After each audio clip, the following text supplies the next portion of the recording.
Hello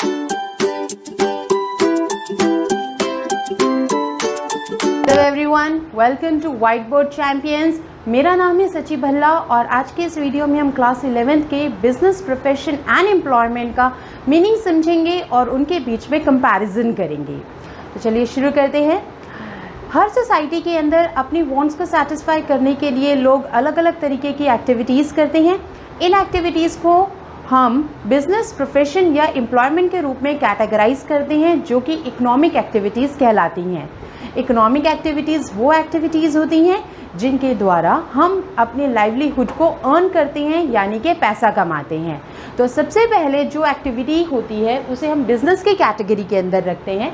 business की category में रखी हुई एक्टिविटीज़ को डिफ़ाइन किया जाता है, it refers to those economic activities which are connected with the production or purchase and sale of goods and services with the object of earning profit. Business उन activities को कहा जाता है जिसके अंदर हम कोई भी ऐसी कमोडिटी का मैन्युफैक्चर कर रहे हैं या प्रोडक्शन कर रहे हैं जिसे बेचकर हम प्रॉफिट को अर्न करेंगे, या फिर हम कहीं और से किसी गुड्स को परचेज करके लेकर आएंगे और फिर उन्हें आगे रीसेल करेंगे और इस पूरे प्रोसेस के अंदर हम थोड़ा सा प्रॉफिट भी अर्न करेंगे। या फिर हम ऐसी सर्विसेज को सप्लाई करेंगे जैसे बैंकिंग, इंश्योरेंस, ट्रांसपोर्टेशन, जिनके द्वारा हम प्रॉफिट को अर्न करेंगे। बिज़नेस का मेन मोटो प्रॉफिट को अर्न करना होता है, इसीलिए हमारा जो ऑब्जेक्ट रहता है बिज़नेस एक्टिविटी को करते समय वो हमेशा प्रॉफिट को अर्न करना ही होता है, क्योंकि कोई भी बिज़नेस बिना प्रॉफिट को अर्न करे सर्वाइव नहीं कर सकता है। यानी वो सारी एक्टिविटीज़ जिनके द्वारा हम गुड्स एंड सर्विसेज को आगे बेच रहे हैं, उनके कस्टमर्स तक पहुंचा रहे हैं, वो सारी की सारी एक्टिविटीज़ जो हैं बिज़नेस कहला रही हैं और इसको हम प्रॉफिट मोटो के साथ एक्टिविटीज़ को कैरी आउट कर रहे हैं। नेक्स्ट टाइप की एक्टिविटीज़ को हम प्रोफेशन की कैटेगरी में रखते हैं। प्रोफेशन की एक्टिविटीज़ को कहा जाता है those activities which require special knowledge and skill. यानी किसी भी एक्टिविटीज़ को प्रोफेशन तब कहा जाएगा जब उसको प्रैक्टिस करने वाले व्यक्ति के पास स्पेशलाइज्ड नॉलेज होगी, ट्रेनिंग होगी या स्किल होगी। हर वो व्यक्ति जो प्रोफेशनल एक्टिविटीज़ को करता है उसे प्रोफेशनल कहा जाता है और ये प्रोफेशनल किसी न किसी प्रोफेशनल बॉडी के साथ जुड़ा हुआ होता है। वो एक ऐसी प्रोफेशनल बॉडी होती है जो कि स्पेशल कोड ऑफ कॉन्डक्ट्स को इस व्यक्ति के लिए लेट डाउन करती है, जिसे हर एक प्रोफेशनल को फॉलो करना बहुत ज़्यादा ज़रूरी होता है। जैसे फॉर एग्जांपल डॉक्टर्स को हम प्रोफेशनल कहते हैं, लॉयर्स को भी हम प्रोफेशनल कहते हैं, चार्टर्ड अकाउंटेंट्स जिन्हें सीए कहा जाता है या कंपनी सेक्रेटरीज जिन्हें सीएस कहा जाता है, इन्हें भी हम प्रोफेशनल कहते हैं। ये सारे के सारे प्रोफेशनल्स जो हैं अलग अलग प्रोफेशनल बॉडीज़ के साथ जुड़े होते हैं। जैसे doctors medical council of India के साथ जुड़े होते हैं, lawyers bar council of India के साथ जुड़े होते हैं, सीए यानी chartered accountants institute of chartered accountants of India के साथ जुड़े होते हैं, और कंपनी सेक्रेटरीज ये institute of company secretaries of India के साथ जुड़े होते हैं। ये जो प्रोफेशनल्स होते हैं इनको ये अपनी respective professional body certificate of practice जब इशू करती है तभी ये व्यक्ति एज अ प्रोफेशनल प्रैक्टिस कर सकते हैं। इन्होंने अपनी अपनी फील्ड के अंदर स्पेशलाइज पढ़ाई करी होती है, स्पेशल नॉलेज को गेन किया होता है, उसके बाद ही ये अपनी एक्सपर्टीज सर्विसेज आगे कस्टमर को दे सकते हैं। जैसे कि डॉक्टर्स के पास पेशेंट जाते हैं, वो उन्हें मेडिसिन इसीलिए प्रिस्क्राइब कर पाते हैं क्योंकि डॉक्टर्स के पास मेडिसिन के फील्ड की स्पेशल प्रोफेशनल नॉलेज होती है। लॉयर्स कोर्ट के अंदर अपने क्लाइंट्स के केसेस को इसीलिए रिप्रेजेंट कर पाते हैं क्योंकि लॉयर्स के पास लीगल मैटर्स से रिलेटेड स्पेशलाइज्ड नॉलेज होती है। उसी तरीके से चार्टर्ड अकाउंटेंट्स के पास ऑडिटिंग की, अकाउंटिंग स्टैंडर्ड्स की, टैक्सेशन की स्पेशलाइज्ड नॉलेज होती है, इसीलिए वो ये काम कर सकते हैं। उसी तरीके से जो कंपनी सेक्रेटरीज होते हैं उनके पास कंपनी के लॉ बोर्ड से, लॉ से रिलेटेड स्पेशलाइज्ड नॉलेज होती है, इसीलिए वो कंपनी के फॉर्मेशन में, वाइंडिंग अप की स्पेशलाइज्ड नॉलेज रखते हैं और उसको प्रैक्टिस कर सकते हैं। यानी प्रोफेशन को हम प्रोफेशन तभी कह सकते हैं जब हमारे पास एक स्पेशलाइज्ड नॉलेज हो, ट्रेनिंग हो, स्किल हो, हम एक प्रोफेशनल बॉडी के साथ जुड़े हों और उस प्रोफेशनल बॉडी के द्वारा laid down code and conducts को हम फॉलो करते हों। नेक्स्ट हमारे पास आती है employment. Employment refers to those occupations in which people work for others and get remunerated in return.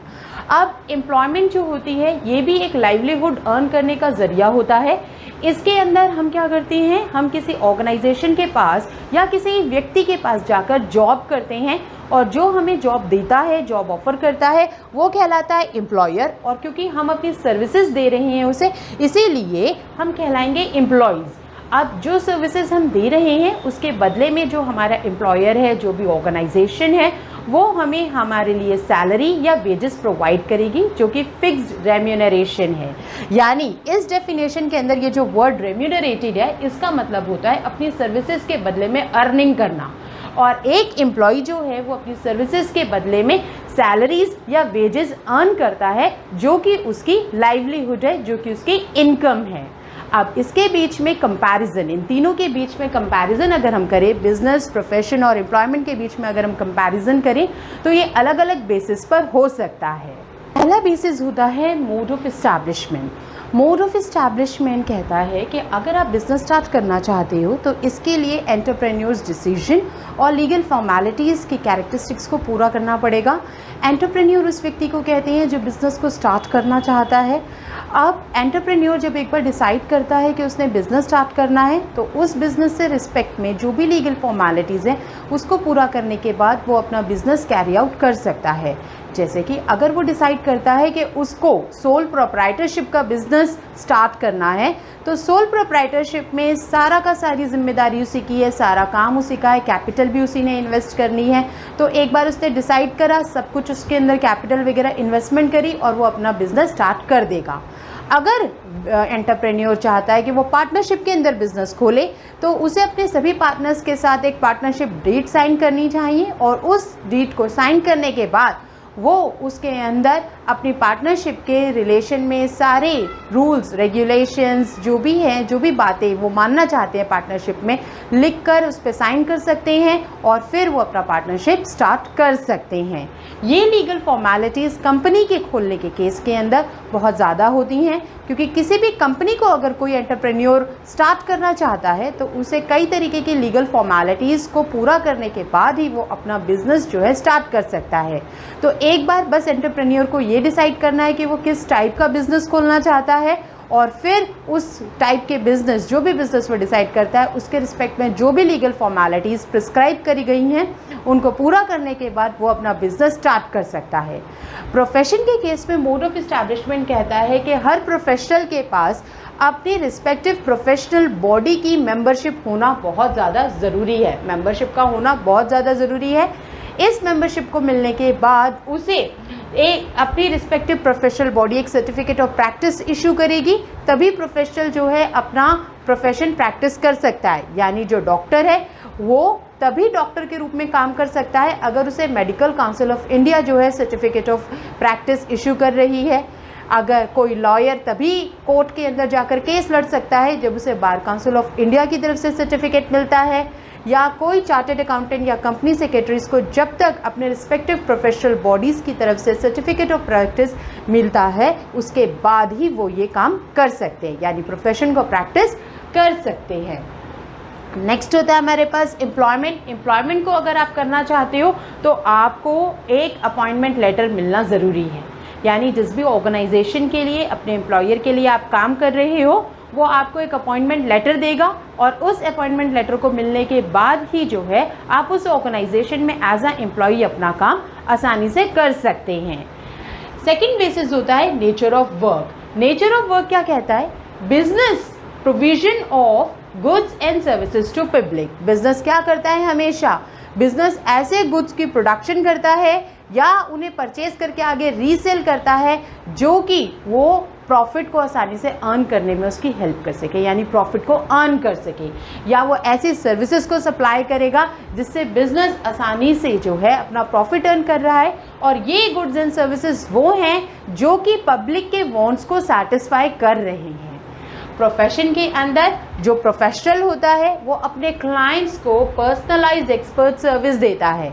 यानी अगर लॉयर है तो वो कोर्ट में अपने क्लाइंट के लीगल मैटर्स को रिप्रेजेंट कर रहा है और उसके पास एक्सपर्ट नॉलेज है, लीगल मैटर्स की एक्सपर्ट नॉलेज है और वो अपनी पर्सनलाइज्ड सर्विस जो है वो अपने क्लाइंट को दे रहा है। कोई डॉक्टर है तो वो अपने पेशेंट को मेडिसिन तभी प्रिस्क्राइब कर पा रहा है क्योंकि उसके पास उसकी एक्सपर्ट नॉलेज है, स्किल है, ट्रेनिंग है कि वो दवाइयाँ दे सकता है। और ये पर्सनलाइज्ड सर्विस इसलिए दे रहा है क्योंकि वो प्रोफेशनल है।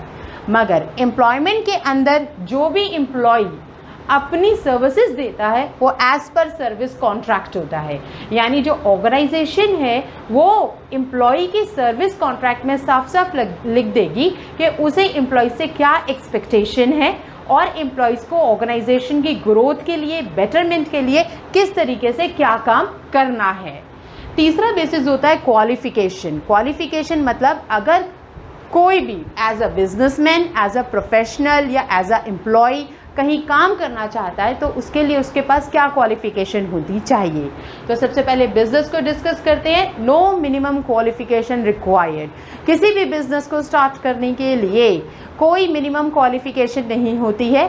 अगर आपके पास विलिंगनेस है, अगर आपके पास नॉलेज है, अगर आपके पास कैपिटल है और आप अपना खुद का बिजनेस स्टार्ट करना चाहते हो तो आप आसानी से कर सकते हो। इसके लिए आपको किसी भी तरीके की मिनिमम क्वालिफिकेशन की ज़रूरत नहीं होती है।